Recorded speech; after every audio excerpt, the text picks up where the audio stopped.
Kahulugan ng Halloween sa panaginip. Ang Halloween ay isang selebrasyon na may mga kasuotan na nakakatakot. Ang panaginip tungkol sa gabi ng Halloween ay kinabibilangan ng mga kapanapanabik na bagay tulad ng kakaibang itsura na ipinapakita ng maraming tao. Ang mga karanasan sa panaginip sa Halloween ay maaari maging isang kamangha-manghang bagay. Mayroong ilang mga sandali ng taon na may mga hindi malilimutan pangarap. Ang mga panaginip tungkol sa Halloween ay kumakatawan din sa mga alaala ng pagkabata. May ilang sitwasyon na naganap kung saan hindi ka nasisiyahan o hindi pa rin komportable. Ang isa pang kahulugan ng panaginip na ito ay nauugnay sa pagbibigay at pagtanggap. Maaaring nakagawa ka ng isang mabuting gawa at umaasa ka na kapag kailangan mo ng tulong ng iba, gagawin din nila ito para sa iyo. Sa pangkalahatan, ang mga panaginip tungkol sa gabi ng Halloween ay kumakatawan sa iyong pangangailangang baguhin ang iyong pamumuhay o pagbutihin ang ilang aspeto ng iyong personalidad.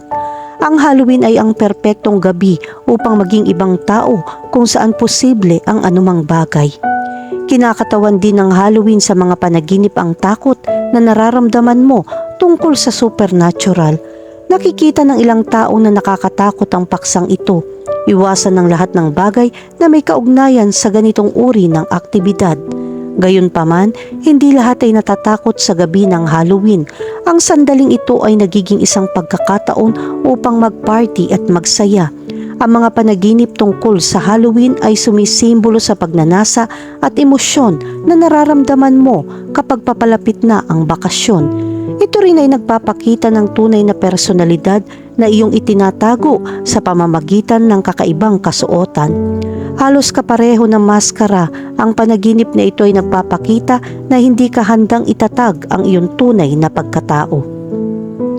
Kahulugan ng panaginip tungkol sa Halloween pumpkins. Ano ang naaalala mo kapag naiisip mo ang Halloween? Ang pinakakaraniwang bagay sa pagdiriwang na ito ay kalabasa at pakikisalo-salo kasama ang mga kaibigan.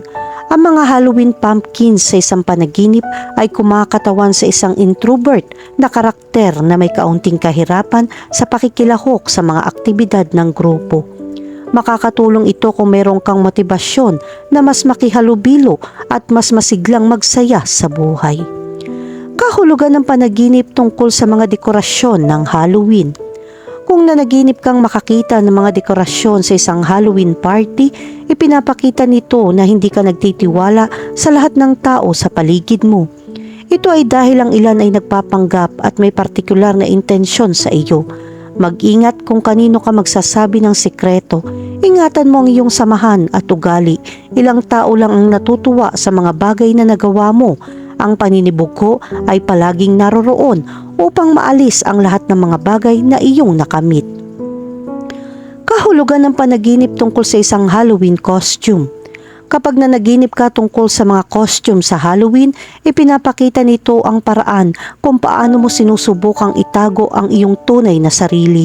Nagtago ka at gumamit ng ibang personalidad na mas komportable kang ipahayag ang iyong sarili. Nagbaon ka ng isang karakter na hindi mo gustong malaman ng mga tao tungkol sa iyo. Kung nagpapanggap kang ibang tao para ipahayag ang iyong sarili. Kahulugan ng panaginip tungkol sa makakita ng mangkukulam sa gabi ng Halloween.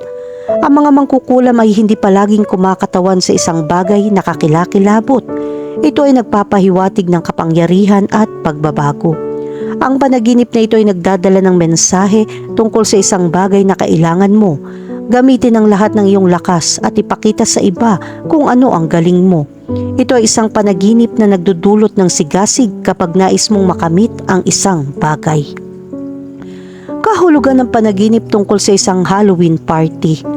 Kapag nakakita ka ng isang Halloween party sa isang panaginip, ito ay nagpapakita ng isang palatandaan ng paghahanap ng tamang direksyon sa iyong buhay.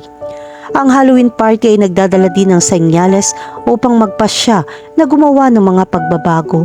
Sinasagisag nito ang landas na dapat mong tahakin at simulan ng pakikipaglaban para sa iyong mga layunin. Sa kabilang banda, kung wala kang kakilala sa party, ito ay nagpapahiwatig na kailangan mo ng pagbabago para dyan. Kailangan mo ng tulong mula sa mga taong nagpapagaang ng pakiramdam mo.